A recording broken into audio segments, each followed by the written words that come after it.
Assalamualaikum warahmatullahi wabarakatuh. Selamat siang, izin memperkenalkan diri, nama saya Dewi Ratnaningsih. Saya adalah mahasiswa PJJ Manajemen Unsia. Dan pada hari ini saya akan mempresentasikan hasil UAS saya untuk mata kuliah Bisnis Big Data. Judul presentasi saya hari ini adalah karakterisasi kabupaten atau kota di Jawa Timur berdasarkan indikator ekonomi makro menggunakan K-means clustering. Nah, mengapa saya memilih Jawa Timur sebagai indikatornya? Karena kondisi sosial ekonomi kabupaten atau kota di Jawa Timur itu bervariasi. Data mining membantu menemukan kelompok wilayah dengan karakteristik yang serupa dengan menggunakan metode K-means clustering. Nah, apa sih metode K-means clustering?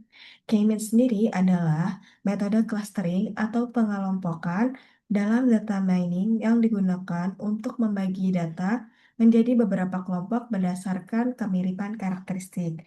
Nah, dalam penelitian saya ini, saya menggunakan 5 variabel. Yang pertama adalah IPM atau Indeks Pembangunan Manusia, ada kemiskinan, ada TPT, ada PDRB, dan yang terakhir pertumbuhan ekonominya.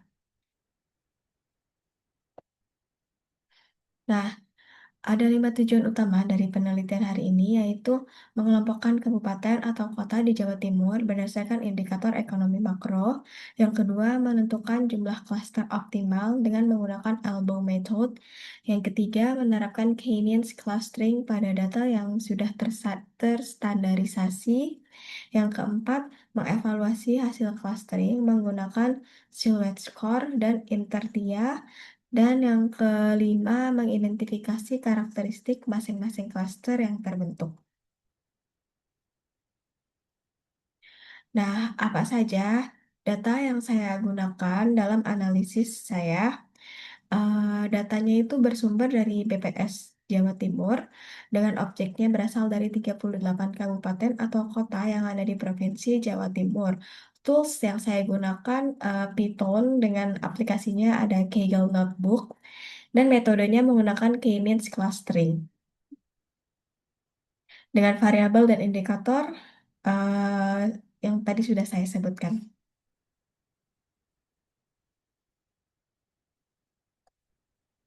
Selanjutnya, tahapan analisisnya ini menggunakan CRI SPDM. Yang pertama, business understanding. Di business understanding ini saya menentukan tujuan karakterisasi wilayah Jawa Timur. Yang kedua, data understanding, memahami data dan indikator BPS. Yang ketiga, data preparation, pemilihan variabel dan standarisasi data. Yang keempat, modeling dengan menggunakan elbow method dan K-means. Yang kelima, evaluasi dengan berdasarkan hasil silhouette score dan inersia. Dan yang keenam, interpretation atau karakterisasi hasil klasternya itu sendiri. Nah, untuk data understanding dan tahap pertamanya sudah kita lakukan. Selanjutnya kita langsung ke data preparation, yaitu menyiapkan data sebelum clustering. Data preparation yang kita lakukan pertama itu berupa data cleaning untuk memastikan bahwa data yang akan kita uji itu tidak ada yang kosong atau tidak ada yang bermasalah gitu. Data cleaningnya atas data-data IPM, kemiskinan, TPT, PDRB, dan pertumbuhan ekonomi. Nah, berdasarkan hasil uji dengan menggunakan Python dan juga Kaggle Notebook, itu eh, data yang saya uji itu tidak ada data yang kosong, artinya data semua sudah oke dan ukuran datasetnya sudah tepat, yaitu 38 kota atau kabupaten yang ada di Provinsi Jawa Timur. Selanjutnya kita ke tahap kedua, yaitu variabel clustering dengan menggunakan standarisasi, yaitu standar scalar yang bertujuan untuk menyamakan skala setiap variabel agar variabel dengan nilai numerik besar seperti PDRB tidak mendominasi proses perhitungan di K-means-nya. Nah, untuk variabel clustering, ini adalah hasil variabel clustering dari Kaggle Notebook-nya. Bisa dilihat ada yang data sebelum terstandarisasi dan data setelah terstandarisasi. Untuk data sebelum terstandarisasi itu, nilai PDRB-nya itu sangat besar.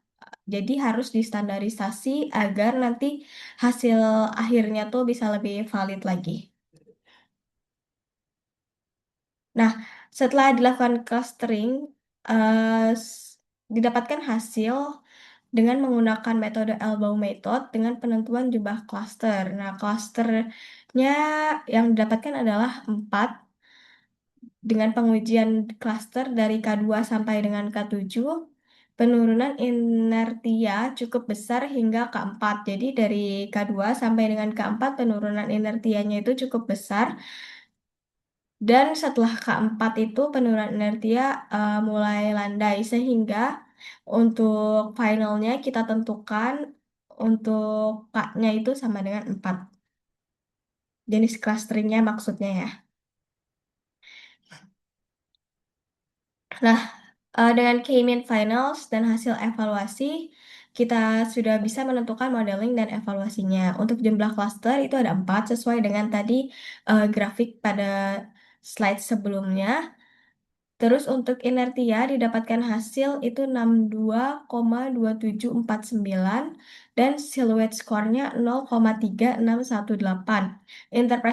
Interpretasinya adalah dengan silhouette skor sebesar 0,3618, ini menunjukkan bahwa tingkat pemisahan klaster yang cukup tetapi belum cukup kuat gitu.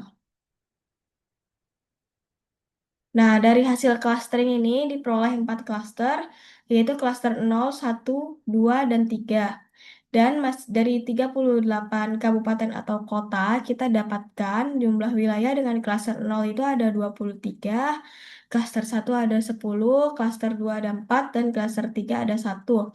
Dan berdasarkan clustering yang tadi juga ditentukan karakteristik dari masing-masing cluster. Untuk kalau cluster 0, karakteristiknya itu kondisi sosial ekonomi relatif menengah, IPM dan pertumbuhan ekonomi tinggi, kondisi sosial ekonomi relatif rendah, dan PDRB sangat tinggi. Seperti yang terlihat dalam slide.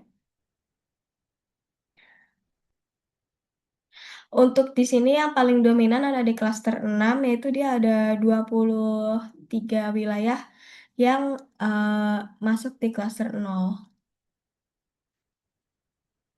Nah, ini adalah pembuktian dari profil rata-rata setiap klaster untuk menentukan karakteristik yang ada di slide sebelumnya. Untuk klaster 0, IPM-nya itu 73,40 dengan tingkat kemiskinan 10,49%, TPT-nya 3,73%, PDRB 45,09 juta, pertumbuhannya 4,78%. Dan untuk klaster 1, IPM-nya 81,51, kemiskinan 5,5%, TPT-nya 4,98%, PDRB ada di 108,07 juta dan pertumbuhan ekonominya 5,35%.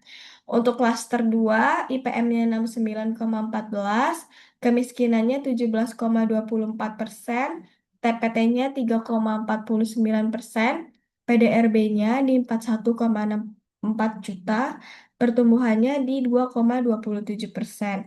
Untuk klaster 3, IPM-nya 81,88, kemiskinannya 6,51%, TPT 3,91%, PDRB-nya ini paling bagus yaitu 565,84 juta dan pertumbuhan ekonominya 3,43%.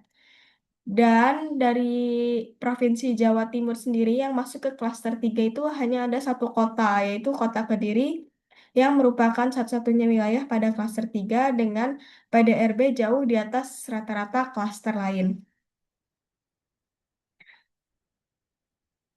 Nah, karakteristik dari masing-masing klaster. Untuk menentukan karakteristiknya, itu dimulai dari klaster 0.